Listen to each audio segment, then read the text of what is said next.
हो गया। हाँ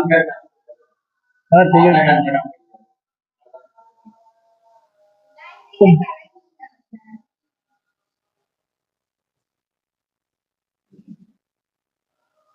तुम बताओ कि जो गंधार कला है, देसी है कि विदेशी है? विदेश, ठीक। अच्छा अब बताओ कि गंधार कला जो है किसका किस मिश्रण है? पूरा याद करके है ना। तुम बताओ, भगवान बुद्ध की मूर्ति सबसे पहले किस कला में बनाई? तुम बताओ। गंधार कला। मथुरा कला देसी है कि विदेशी? स्वदेशी माने देसी। चलो ठीक है यहाँ तक। चित्रकला, चित्रकला से इतिहास के बारे में जानकारी मिलता है। चित्रकला में जो पहला है अजंता की चित्रकला, अजंता कहाँ है?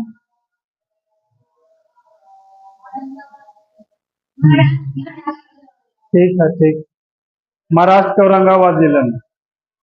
यहाँ कितना गुफा था टोटल? 29। तुम बताओ उसमें सुरक्षित कितना है अभी वर्तमान में? 6, ठीक। हाँ, अजंता की गुफा कौन बनवाया था? कौन सा शासक? किस वंश के शासक?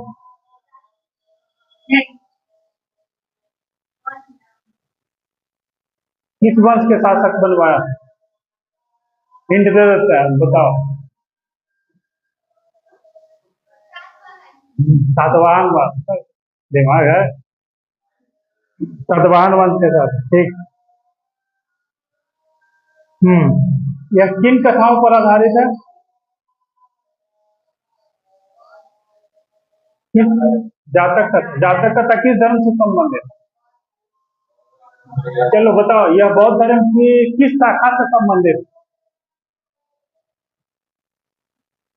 महायान शाखा। तुम्हें बताओ कि चित्र मतलब 16 में, गुफा संख्या 16 में क्या है? मरण, मरणासन, मरे, मरल, मरी थोड़े है अभी।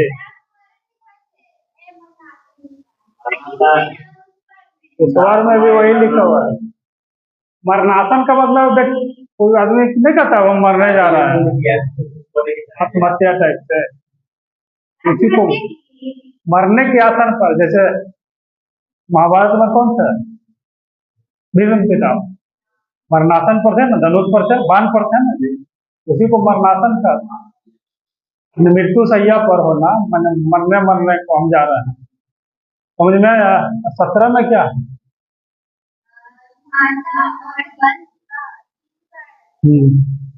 ठीक, ठीक है, ठीक। एलोरा कहाँ है एलोरा? ठीक। नहीं,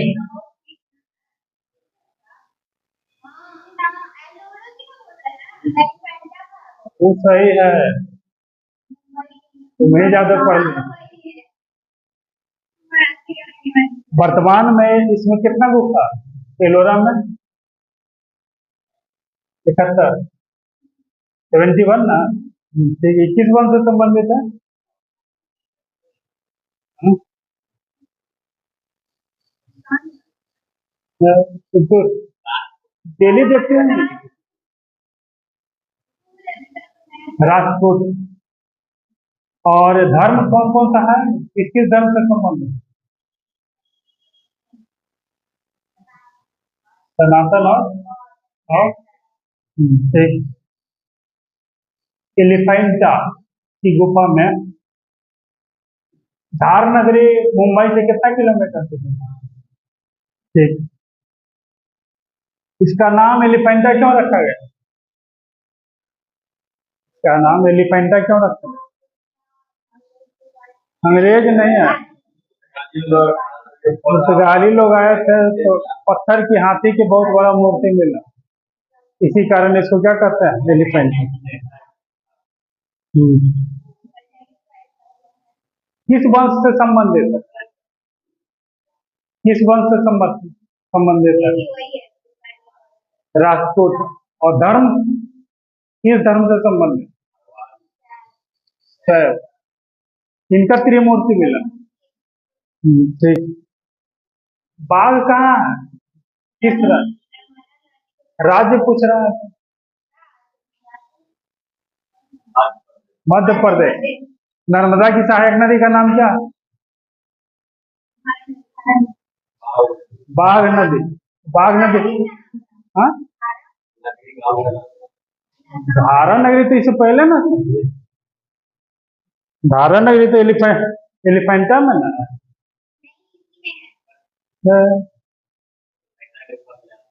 धारा नगरी एलिफेंटा में है। प्राचीन नाम है। आधा पड़ती है तो। हाँ, ये मुंबई से कितना किलो, क्या बता रहा है? बाघ नदी के किनारे कौन सा गांव है? बाघ गांव। बाघ गांव है ना। ठीक। इसमें कितना गुफा है? 9 गुफा। सब किस काल से संबंधित? गुप्त काल से। ठीक।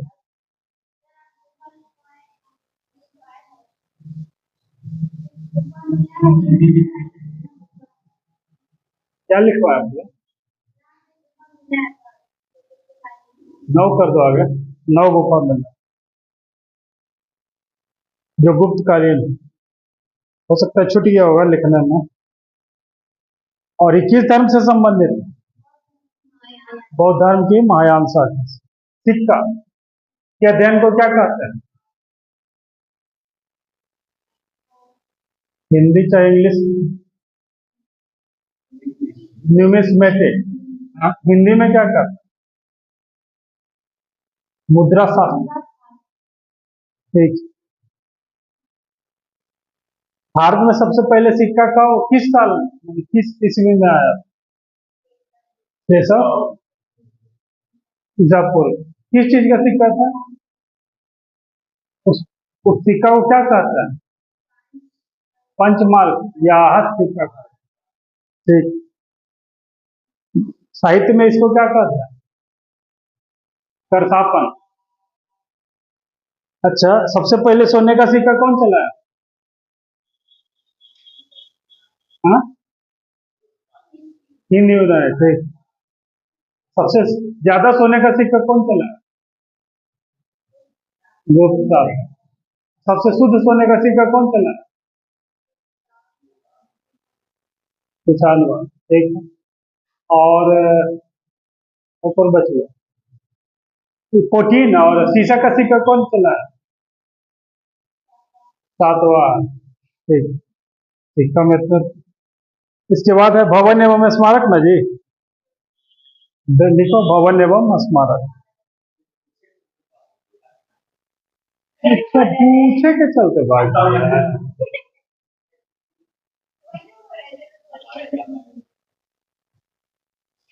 आओ, कहाँ तक?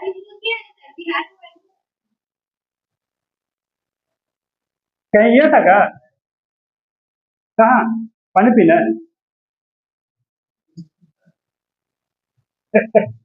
बड़ी चालू लड़का है ना। देखने में छोटा लगे, पीछे के चलते भाग गया छोटू। हाँ? फिर तो पूछ देगा। भवन एवं स्मारक। चलो समझो इसको। अगला क्या है? भवन एवं स्मारक। भवन एवं स्मारक।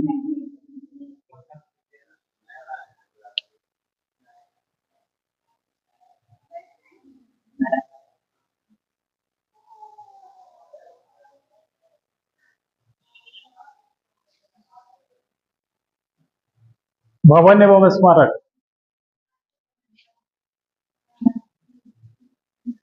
भवन एवं स्मारक। भवन एवं स्मारक है ना। मान लो कि जैसे घर, कोई राजा का महल बना, तो उस इतिहास का पता चलेगा ना कि राजा बड़ा शौकीन, बड़ा वीआईपी घर बनाता था। जैसे गुरु गोविंद सिंह का घर भी है ना जी। हाँ, गुरुद्वारा। गुरुद्वारा किसका घर है? गुरु गुरु गोविंद सिंह का घर है ना। उसी में बचपन में रहते थे। तो उसे देखने से पता चलेगा ना कि गुरु गोविंद सिंह कैसा आदमी थे, उनका किस तरह का रहन सहन था, कुआं हुआ सब है ना उसमें बनल। उनका ड्रेस व्रेस भी है ना सर, वस्त्र वस्त्र सब है ना। हाँ तो भवन से क्या पता चलता है कि उस समय कैसा कलाकारी था, माने मिस्त्री सब कैसा था, किस तरह का। फिर मंदिर मंदिर भी देखने से पता चलेगा ना कि उस समय जैसे मंदिर है तो मंदिर भी तो बहुत तरह का ना होता है। कोई मंदिर के ऊपर इस तरह से रहता है कि नहीं। कोई कोई क्षेत्र में ऐसा नहीं रहता, दूसरे तरह का मंदिर रहता है। दक्षिण में कुछ अलग टाइप का मंदिर होता है, उत्तर में अलग। हम लोग की तरफ इस तरह का मंदिर रहता है, देखना। नहीं तो हिंदू ही धर्म में मंदिर अलग अलग तरह का भी रहता है। कोई कोई मंदिर रहेगा तो उसके चारों तरफ घूमने वाला बनाया हुआ रहता है, प्रदक्षिणा करने वाला। कोई कोई मंदिर रहेगा कि एक मंजिला के ऊपर दूसरा मंजिला, दूसरा मंजिला के ऊपर, इस तरह से रहता है। कोई कोई मंदिर रहेगा उसमें बहुत बड़ा बड़ा समझ में आया। भवन एवं स्मारक के अंतर्गत ही सब है। भवन और स्मारक देख के अभी क्या लिखा जाता है? इतिहास लिखा जाता है, इतिहास का पता किया जाता है। ठीक है यहाँ तक। तो भवन और स्मारक में क्या क्या आ जाएगा? राजमहल आएगा कि नहीं, मंदिर आएगा कि नहीं, स्तूप आएगा कि नहीं। स्तूप स्तूप बताएं ये क्या होता है, ये सब किस चीज में आता है? भवन एवं स्मारक में। ठीक है, लिखो भवन एवं स्मारक। लिखो छोटू। अरे नहीं लिखा, नहीं लिखेगा। भवन एवं स्मारक, भवन एवं स्मारक।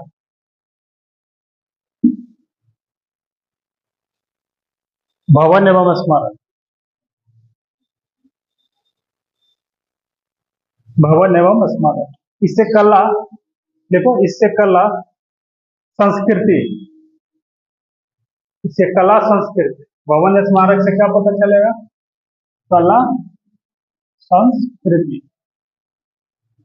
भवन एवं स्मारक से क्या पता चलेगा? कला और, है ना। फिर तकनीक, कैसा टेक्निक है ना जी। तकनीक मैंने किस तरह का डिजाइनिंग करने का उस समय मैंने जानता था कलाकार।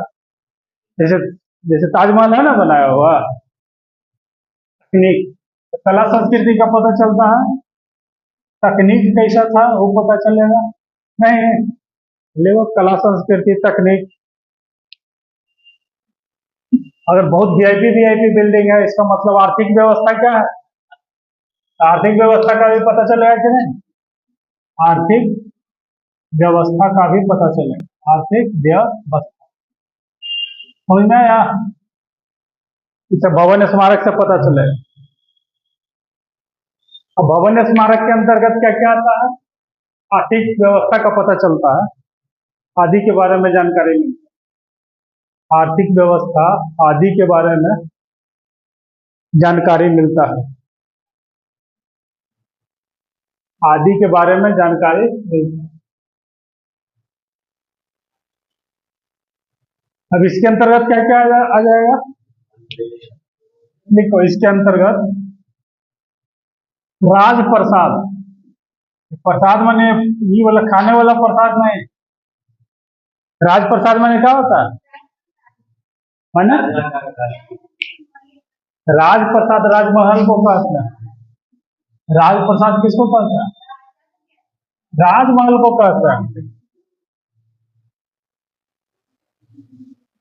है ना। तो राजप्रसाद हुआ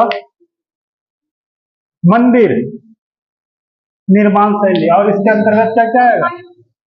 कॉमा दे करके लिखना, मंदिर निर्माण शैली। सब भवन स्मारक में आएगा, मंदिर निर्माण शैली। कैसा मंदिर हम लोग बना रहे हैं, ठीक है। फिर कॉमा दे के लिखो बिहार, बिहार। फिर लिखो स्तूप, लिखो चैत्य, बिहार स्तूप चैत्य। कौमा अवशेष आदि आते हैं। चैत्य, अवशेष आदि आते हैं। भवन स्मारक में जनरली इतना चीज आता है। राजमहल कैसा बना हुआ है, मंदिर किस तरह का बना हुआ है। विहार मतलब, बिहार किसको कहते हैं,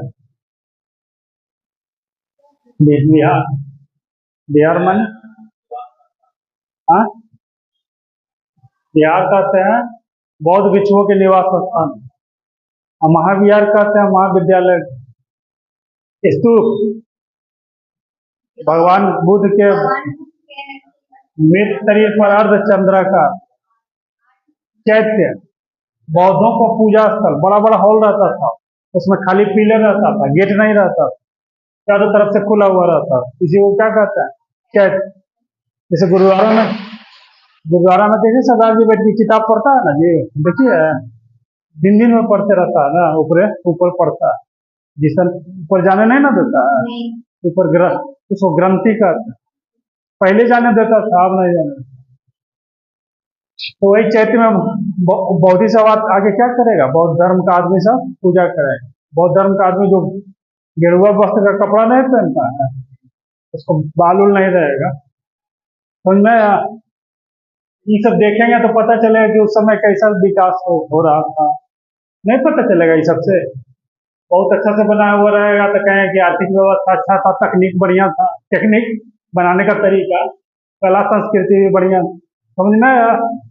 चलो ठीक, अब लिखो राजप्रसाद। सबसे पहला क्या है, राजप्रसाद, राजप्रसाद, राजप्रसाद, राजप्रसाद, राजप्रसाद,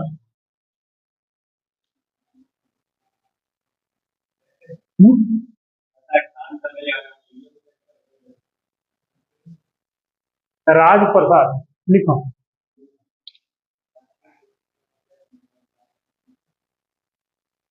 कुम्हरार गई है, तुम कुम्हरारी है कि नहीं, कुम्हरार नहीं है अभी तक।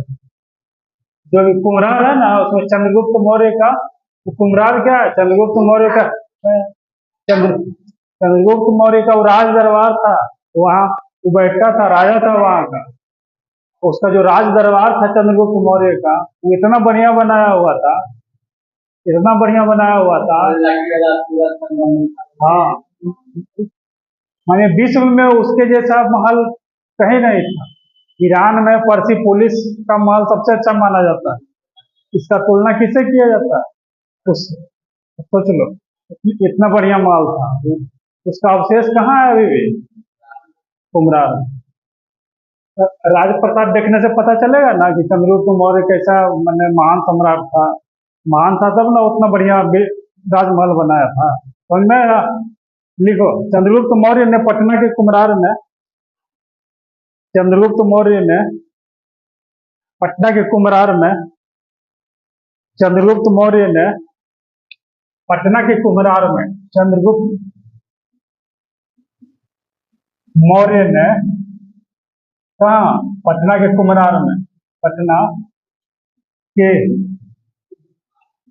कुम्हरार में, है ना, चंद्रगुप्त मौर्य ने पटना के कुम्हरार में 80 स्तंभों वाला राजप्रसाद का निर्माण कराया। 80 स्तंभ वाला राज प्रसाद का निर्माण करवाया था। उसमें कितना पिलर था, 80 स्तंभ का, हाँ, राजप्रसाद का निर्माण कराया था, जिसके अवशेष पूर्ण विराम करवाया था, करवाया था। टिकट लगता है, मैं उतना नहीं लगता ना, उतना नहीं, 25 रुपये लगता हो, हाँ,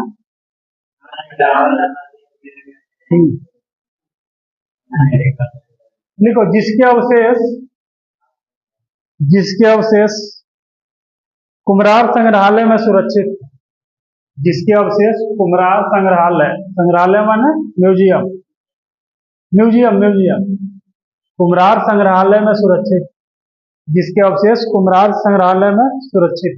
एक पटना संग्रहालय देखिए, तो वो बहुत, उसका फीस शायद 50 रुपया, 50 या 100 रुपया। वो VIP है, बहुत VIP है। रेट 100 रुपया तुमको कम नजर आता है? 50 या मैक्सिमम 100 होगा या 50, हमको याद नहीं। हम एक बार गए।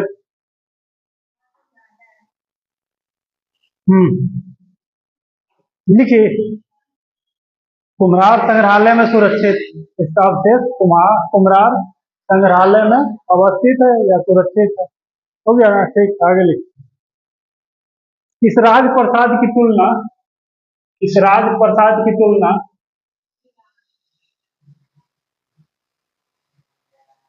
इसराज प्रसाद की तुलना, तुम गया है ये कुम्हरार? तुम कुम्हरार गया है? हाँ,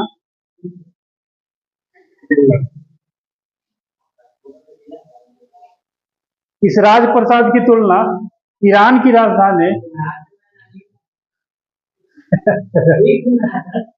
हाँ, वही कुम्हरार मानेगा ना?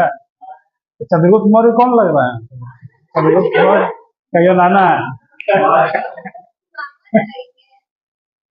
नाना नहीं लगता? नानी करे तो नाना हुआ नहीं रहेंगे? हाँ?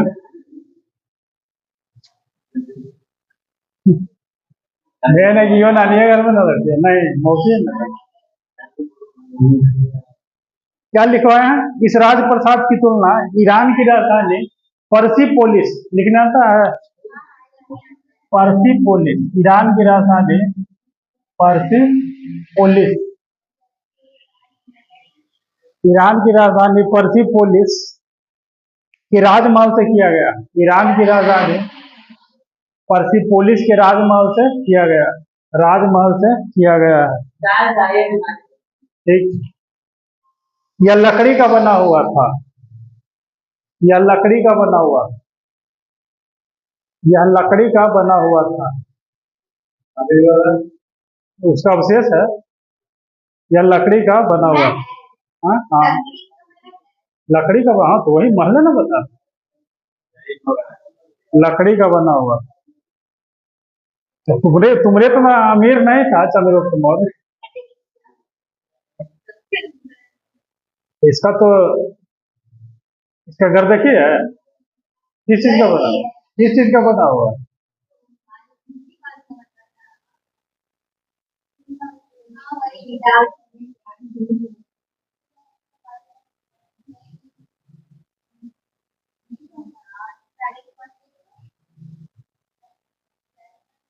मंदिर निर्माण शैली, मंदिर निर्माण शैली,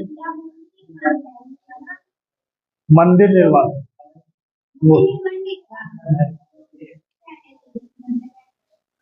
काट के बदल लो, मंदिर निर्माण शैली, मंदिर निर्माण शैली, मंदिर निर्माण शैली, मंदिर निर्माण शैली।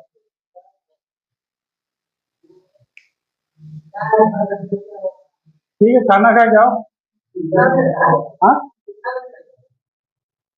8 बजे, 8 बजे के बाद आएंगे। मंदिर निर्माण शैली, इसको पहचानती है ये लड़का को?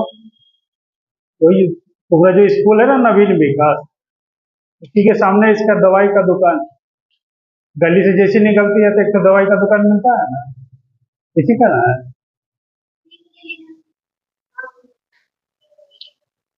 मंदिर निर्माण शैली, मंदिर निर्माण शैली, तो राजमहल तो देख ली ना, अब मंदिर निर्माण कैसे कैसे मिलता, मंदिर निर्माण शैली लिखो। इससे वास्तुकला तथा स्थापत्य कला के बारे में, इससे वास्तुकला तथा स्थापत्य कला के बारे में, स्थापत्य कला के बारे में जानकर, हाँ, वास्तुकला तथा स्थापत्य कला के बारे में जानकारी प्राप्त होता है। वास्तुकला तथा स्थापत्य कला। वास्तुकला क्या होता है? वास्तुकला क्या होता है? वास्तुकला उसको कहते हैं जैसे कैसे कोई घर उर नहीं बनता है, वास्तुशास्त्र रहता है ना, जी सीढ़ी इधर बनाना है, कभी रहेगा कि दरवाजा पर कछुआ रखना है, या कुछ कुछ नहीं रहता है। वास्तुशास्त्र जिसको कहते हैं, पेपर में भी कभी कभी आता है। घर नहीं तो जादू तो ना, वास्तुशास्त्र घर से संबंधित नियम कानून, दरवाजा किधर देना है, कि पूरब में देना है कि नहीं, सीढ़ी किधर देना है, तो उसी को वास्तुशास्त्र कहते हैं। क्या लिखे? इससे वास्तुकला तथा स्थापत्य कला के बारे में जानकारी प्राप्त होती है। हो गया। इसके अंतर्गत 3 प्रकार की शैली को शामिल किया गया। इसके अंतर्गत कितना प्रकार की शैली है? 3 प्रकार की शैली को शामिल किया गया। मंदिर निर्माण की कितना शैली है? 3। मंदिर निर्माण की 3 शैली है। पहला शैली नागर, बेसर, द्रविड़। पहला शैली का नाम क्या है? नागर शैली, बेसर शैली, बेसर शैली, और तीसरा का नाम है द्रविड़ शैली। द्रविड़ शैली, नागर, बेसर और द्रविड़ शैली, 3 तरह का मंदिर निर्माण की शैली है। नागर, बेसर और द्रविड़ शैली। नागर, बेसर और द्रविड़ शैली। पहला नागर शैली।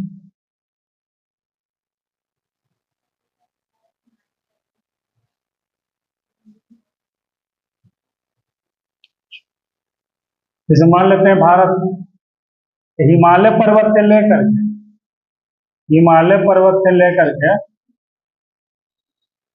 विंध्य पर्वत तक, हिमालय पर्वत से लेकर के कहां तक है? विंध्य पर्वत।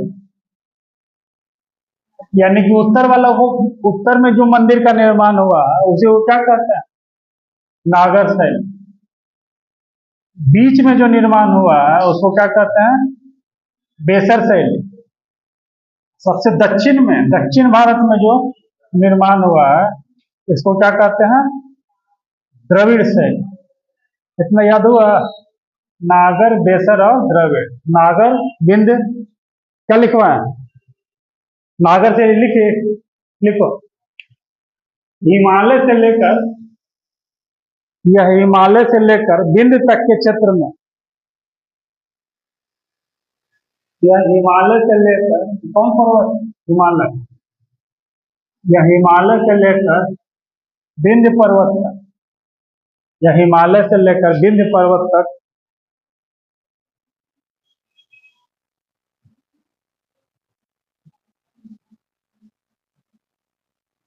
ठीक है, रहना तो तुम्हारा सही है, क्या लेना चाहिए? विंध्य पर्वत तक के क्षेत्र में लोकप्रिय है। विंध्य पर्वत तक के क्षेत्र में लोकप्रिय, लोकप्रिय है, लोकप्रिय है ना, लोकप्रिय। इस भारत को क्या कहेंगे? उत्तर भारत। लिखो, यह शैली मुख्य रूप से उत्तर भारत में प्रचलित, यह शैली मुख्य रूप से किधर प्रचलित है? उत्तर भारत में प्रचलित।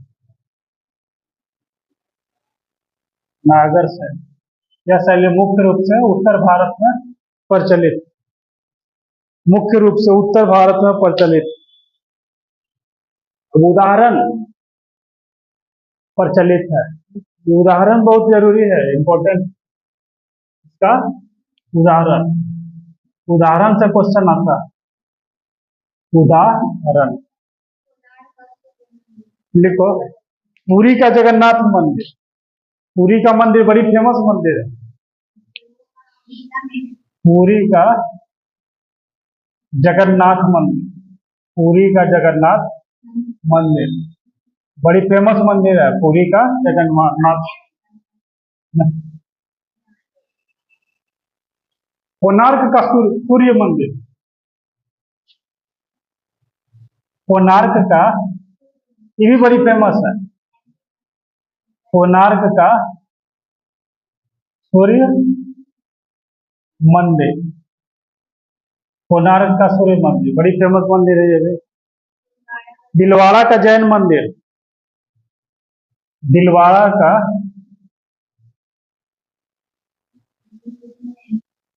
दिलवाड़ा का जैन मंदिर, जैन मंदिर। और चौथा में भुवनेश्वर का, भुवनेश्वर का लिंगराज मंदिर। भुवनेश्वर किसका राजधानी है?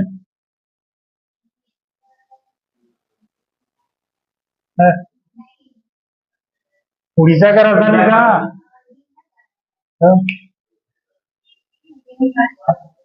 हाँ, उड़ीसा का राजधानी। कौन कौन मंदिर है एकदम याद रखना। पुरी का जगन्नाथ मंदिर, कोणार्क का सूर्य मंदिर, दिलवाड़ा का जैन मंदिर, भुवनेश्वर का लिंगराज लिंगराज मंदिर, सूर्य मंदिर। यहाँ छठ में बड़ी भीड़ हुआ। ये सूर्य मंदिर में, कोणार्क का सूर्य मंदिर है ना, इसमें छठ में क्या होता है, बड़ी भारी भीड़ लगती है। सूर्य का मंदिर है ना, छठ में सूर्य किसका पूजा होता है यही जानते हैं?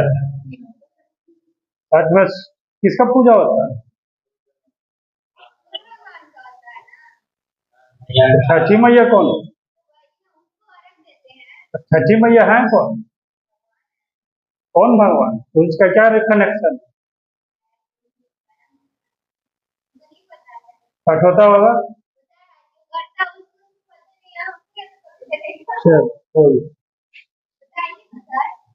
क्या बता,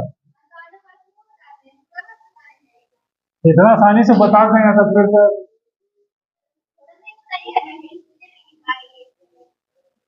छठ में आएंगे तुम्हारे यहाँ तो बता दें।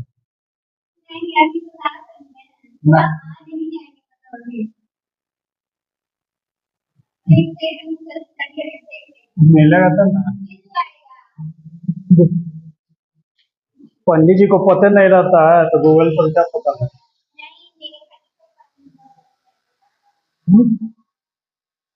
तुम जानता है क्या किसका पूजा है? ऐसे तो बोलता पूछ रहा है तो बताएगा नहीं।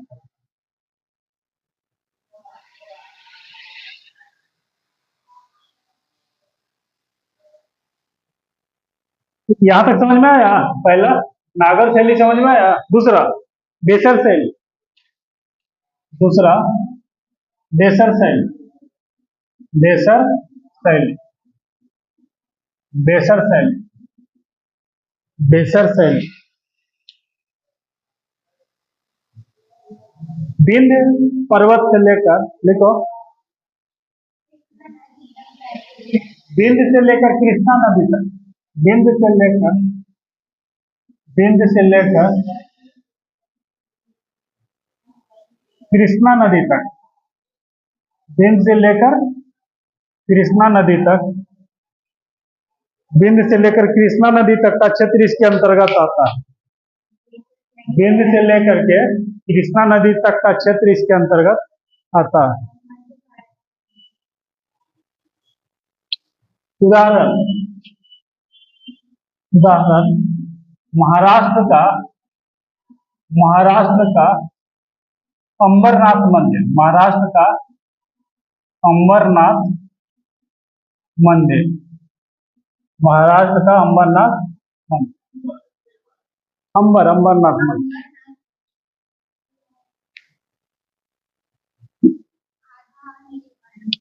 तीसरा द्रविड़ शैली, द्रविड़ शैली। तीसरा क्या है? द्रविड़ शैली, है ना? द्रविड़ शैली विंध्य से कृष्णा नदी तक हो गया तो मध्य भारत हुआ। द्रविड़ शैली या कृष्णा नदी से लेकर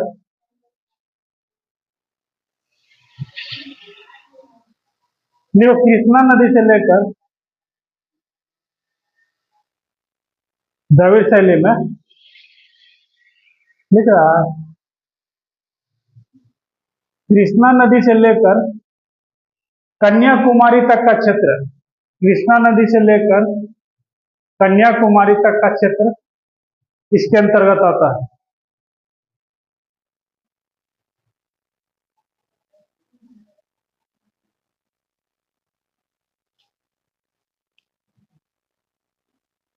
कहां से कहां तक आता है? कृष्णा नदी से कन्याकुमारी, कृष्णा नदी से कन्याकुमारी तक का क्षेत्र इसके अंतर्गत आता है। हो गया? देखो, गोपुरम और विमान। गोपुरम, इसका विशेषता, गोपुरम किसको कहते हैं? ऊंचे प्रवेश द्वार।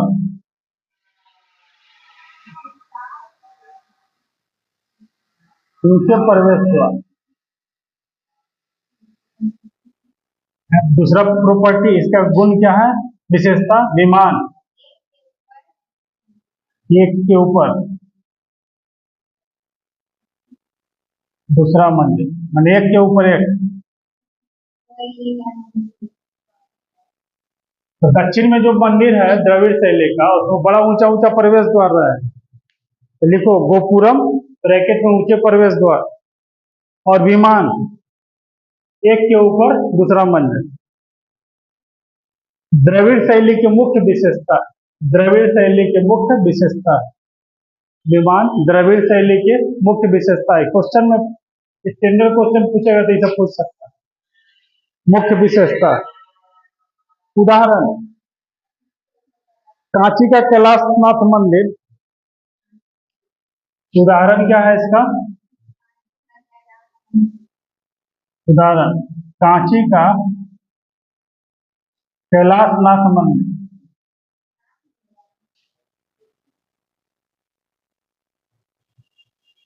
कैलाश मंदिर जो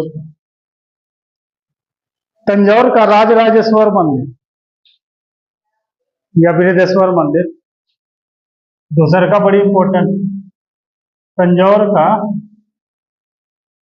राजराजेश्वर मंदिर, तंजौर का राजेश्वर मंदिर, राजेश्वर मंदिर या बृहदेश्वर मंदिर, बृहदेश्वर मंदिर।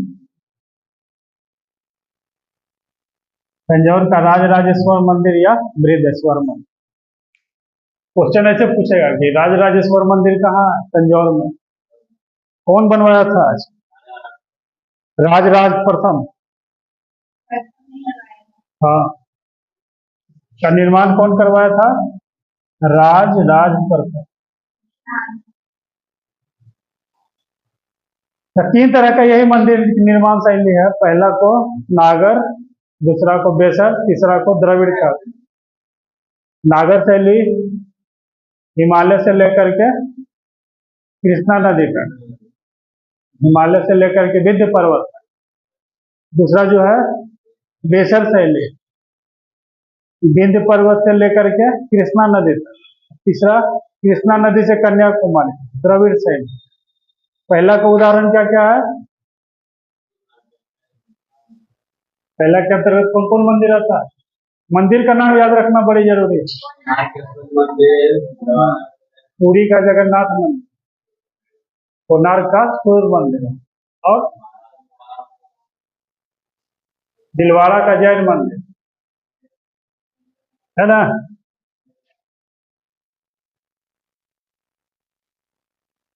भुवनेश्वर का लिंगराज मंदिर, मध्य बेसा शैली में एक ही उदाहरण है, महाराष्ट्र का अमरनाथ मंदिर है ना जी। और द्रविड़ शैली में कौन कौन है? दो को एग्जाम्पल लिखवाए हैं, कांची का कैलाशनाथ मंदिर और तंजौर का राजराजेश्वर मंदिर। ठीक है, यहाँ तक। बिहार, अगला हेडिंग बिहार। भवन एवं स्मारक के अंतर्गत अगला हेडिंग क्या होगा? बिहार। बिहार, बिहार, ब नहीं, व। बिहार, बिहार।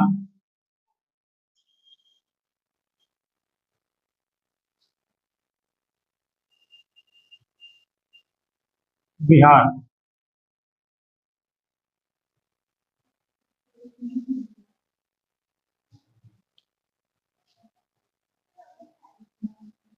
लिखो बिहार। ये भवन एवं स्मारक के अंतर्गत आएगा ना, ये भी मट्टी मिट्टी ईटा सीमेंट यही सबसे न बनेगा। बिहार।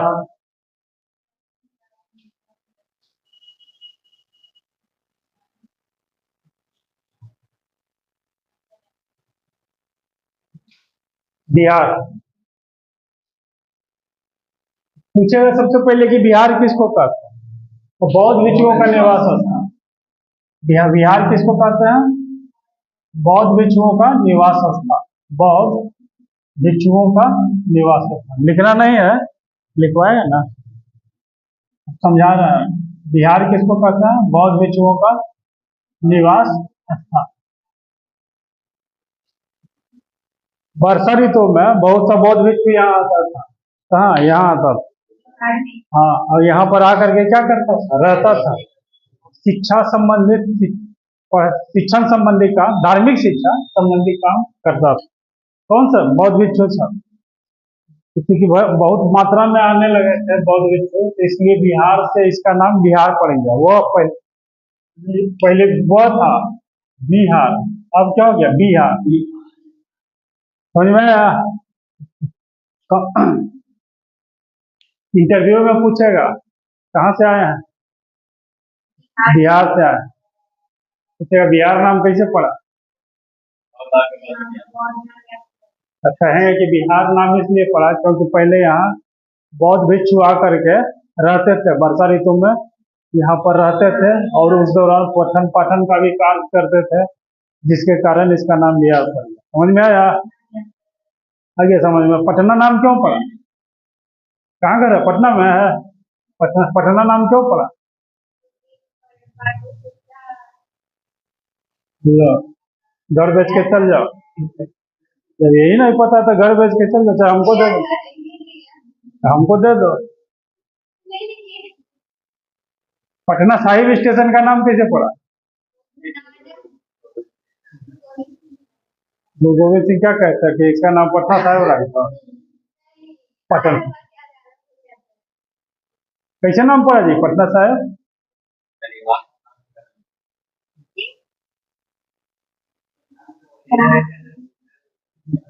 अरे पटना नाम इसलिए पड़ा क्योंकि आप पटन देवी है, पटन देवी से पटना शब्द बना है। समझ में आया? और साहिब इसलिए है, गुरु ग्रंथ साहिब, गुरु गोविंद साहिब होता है ना।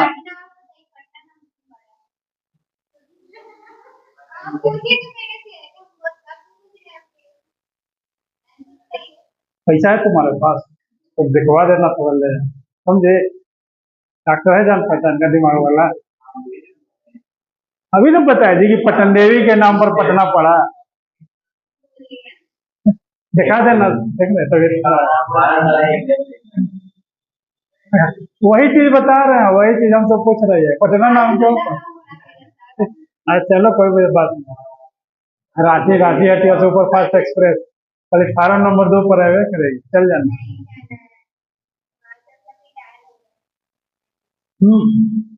साहेब का नाम पड़ा तो वही गुरु गोविंद सिंह है ना, इसलिए स्टेशन का नाम दोनों मिला दिया, दो धर्म को मिला दिया गया। पटन देवी के नाम पर पटना और गुरु गोविंद सिंह के नाम पर या गुरु ग्रंथ साहिब के नाम पर साहिब, इसलिए स्टेशन का नाम क्या? पटना साहिब। अब समझ में आया? यहाँ घर है, पते नहीं है कि नाम कैसे। पूछेगा इंटरव्यू में, ऐसे पूछता है पटना नाम कहाँ से आए, पटना से। ग्रुप डी में नहीं पूछता है, इंटरव्यू नहीं होता है, तो उसमें पीटी नहीं होता है, डायरेक्ट इंटरव्यू होता है। मैंने हम बता रहे हैं तो हमको जानकारी नहीं है। ग्रुप डी में जितना सचिवालय में परीक्षा लेता है तो उसमें इंटरव्यू ना डायरेक्ट लेता है। नहीं पता तो जान लो, उसमें लिखित परीक्षा नहीं लगता। सब यहाँ तक समझ में आया जी। देखो, बिहार का अर्थ होता है बौद्ध भिक्षुओं का निवास स्थान। बिहार का अर्थ होता है, देखो, बिहार का अर्थ होता है, बिहार का अर्थ होता है बौद्ध भिक्षुओं का निवास स्थान। बिहार का अर्थ होता है बौद्ध भिक्षुओं का निवास स्थान। बौद्ध भिक्षुओं का निवास स्थान। इसी बिहार से, इसी बिहार से आगे चलकर, इसी बिहार से आगे चलकर, सही सही लिखना बिहार, इसी बिहार से आगे चलकर बिहार शब्द का जन्म हुआ। इसी बिहार से आगे चलकर बिहार शब्द का जन्म हुआ। बिहार शब्द का जन्म हुआ, पूर्ण विराम। बिहार शब्द का जन्म हुआ। इन स्थलों पर, इन स्थलों पर जन्म हुआ, जन्म हुआ, लिखा रहा है। इन स्थलों पर, देखो, इन स्थलों पर वर्षा ऋतु के समय, इन स्थलों पर वर्षा ऋतु के समय, इन स्थलों पर वर्षा ऋतु के समय, इन स्थलों पर वर्षा ऋतु के समय बौद्ध भिक्षु निवास करते थे। इन स्थलों पर वर्षा ऋतु के समय, वर्षा ऋतु के समय बौद्ध भिक्षु निवास करते थे। साथ ही, साथ ही, साथ ही बौद्ध धर्म से संबंधित, साथ ही बौद्ध धर्म से संबंधित, साथ ही बौद्ध धर्म से संबंधित शिक्षा का कार्य, साथ ही बौद्ध धर्म से संबंधित शिक्षा का कार्य भी करते थे। साथ ही बौद्ध धर्म से संबंधित शिक्षा का कार्य भी, शिक्षा, पढ़ाई लिखाई, शिक्षा का कार्य भी करते थे। शिक्षा का कार्य भी करते थे। शिक्षा का कार्य भी करते थे। देखो, बिंबिसार ने, बिंबिसार ने बेलूवन,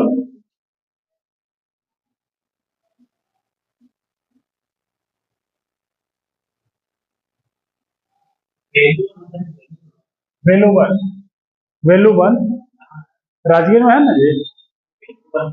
क्या लिखा है? बेलू ना, दूसरा बेलूवन महाविहार। और जेत कुमार ने बिंबिसार में बेलूवन महाविहार, बेलूवन महाविहार का निर्माण कौन करवाया? बिंबिसार, बिंबिसार। चेतवन ने, बिंबिसार किसका निर्माण करवाया था? बेलूवन महाविहार। चेतवन ने,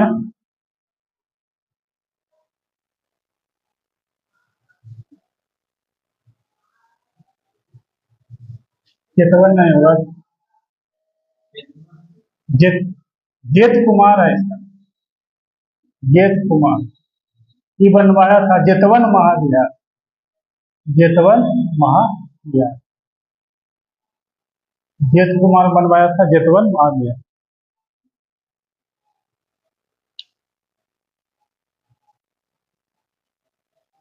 महाविहार किसको कहते हैं? महाविद्यालय को। विहार किसको कहता है? बौद्ध भिक्षुओं के निवास स्थान। दोनों में अंतर समझ। हाँ, महाविहार का मतलब महाविद्यालय। लिखो, विश्व का सबसे प्राचीन महाविहार, विश्व का सबसे प्राचीन, महाविद्यालय, विश्व का सबसे प्राचीन महाविद्यालय या महाविहार, विश्व का सबसे प्राचीन महाविद्यालय या महाविहार तक्षशिला,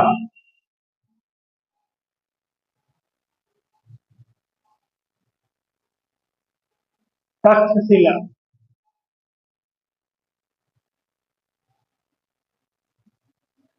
तक्षशिला महाविद्यालय था या तक्षशिला महाविहार था,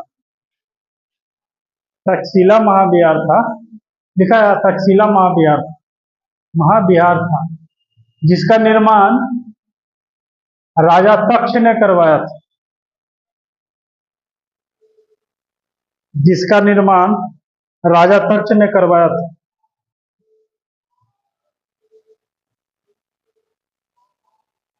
राजा तक्ष ने करवाया था।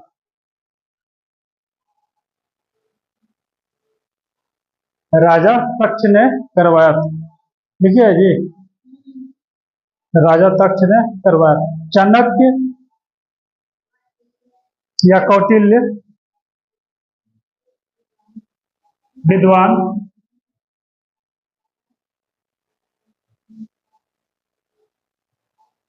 चाणक्य या कौटिल्य या विष्णुगुप्त, सब एक ही आदमी का नाम, चाणक्य या कौटिल्य या विष्णुगुप्त, है ना। इसी विश्वविद्यालय में अध्ययन किए थे,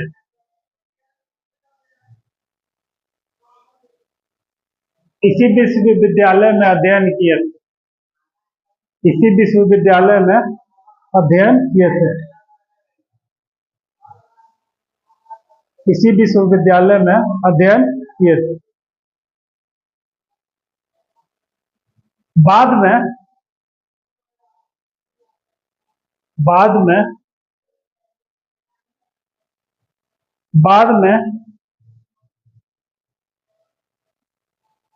ये यहाँ के प्राचार्य बने, बाद में ये यहाँ के प्राचार्य बने, मैंने कौटिल्य वहां पढ़ा भी था, बाद में वहां क्या बन गया, प्रिंसिपल, प्राचार्य, प्रिंसिपल, तब प्राचार्य बने। समझ में आएगा। तो विश्व का सबसे प्राचीन विश्वविद्यालय कौन है, तक्षशिला, है ना। विश्व का सबसे प्राचीन विद्यालय तक्षशिला। इसमें कौन पढ़ा था, कौटिल्य, चाणक्य, विष्णुगुप्त, बाद में प्राचार्य भी बना, है ना।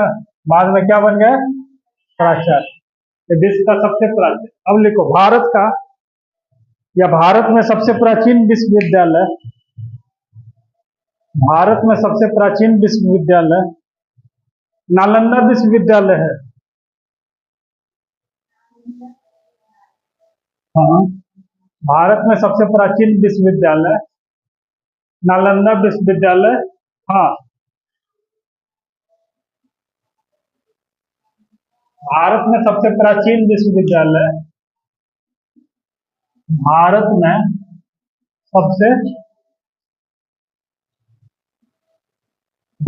सबसे प्राचीन विश्वविद्यालय नालंदा विश्वविद्यालय, जिसका निर्माण गुप्त वंश के शासक, जिसका निर्माण गुप्त वंश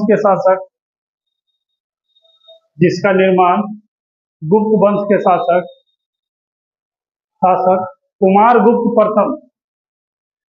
कुमारगुप्त प्रथम ने कराया था, जिसका निर्माण नालंदा गया है, कुमारगुप्त प्रथम ने कराया था। यह बौद्ध धर्म के लिए विख्यात है, यह बौद्ध धर्म के लिए विख्यात, इसका निर्माण कुमारगुप्त प्रथम ने करवाया था। यह बौद्ध धर्म के लिए विख्यात, माने अधिकतर लोग यहाँ के बौद्ध धर्म की शिक्षा ग्रहण करते थे।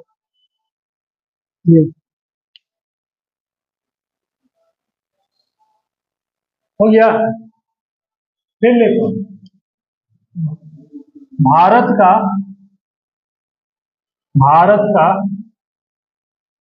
दूसरा भारत का दूसरा सबसे प्राचीन विश्वविद्यालय, भारत का दूसरा सबसे प्राचीन विश्वविद्यालय विश्वविद्यालय विश्वविद्यालय भागलपुर के समीप, भागलपुर के समीप विक्रमशिला विश्वविद्यालय है। भागलपुर के समीप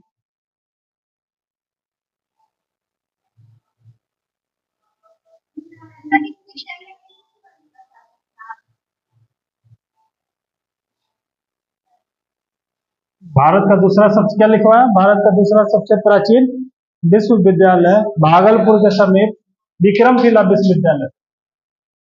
कौन सा विश्वविद्यालय था? विक्रमशिला विश्वविद्यालय। विक्रमशिला विश्वविद्यालय कहाँ पर था? भागलपुर का, भागलपुर के पास। इसका निर्माण पाल वंश के शासक, इसका निर्माण पाल वंश के शासक, पाल वंश के शासक, पाल वंश के शासक लिख तो दिया, पाल वंश के शासक धर्मपाल ने करवाया था। इसका निर्माण पाल वंश के शासक धर्मपाल ने करवाया था।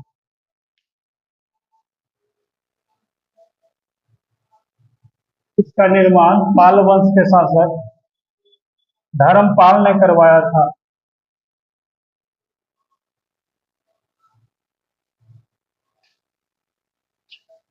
हो गया। फिर लिखो नीचे से, मोहम्मद बिन बख्तियार खिलजी, मोहम्मद बिन बख्तियार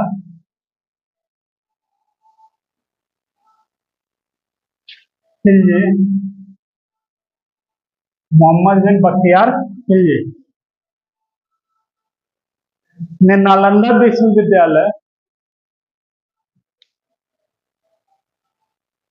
मोहम्मद बिन बख्तियार खिलजी ने नालंदा विश्वविद्यालय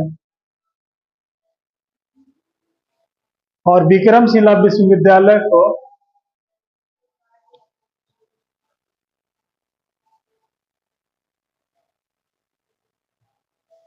मोहम्मद बिन बख्तियार खिलजी ने नालंदा विश्वविद्यालय और विक्रमशिला विश्वविद्यालय को, नालंदा विश्वविद्यालय और विक्रमशिला विश्वविद्यालय को तुड़वा दिया था। नालंदा विश्वविद्यालय और विक्रमशिला विश्वविद्यालय को तुड़वा दिया। बंद कर दो।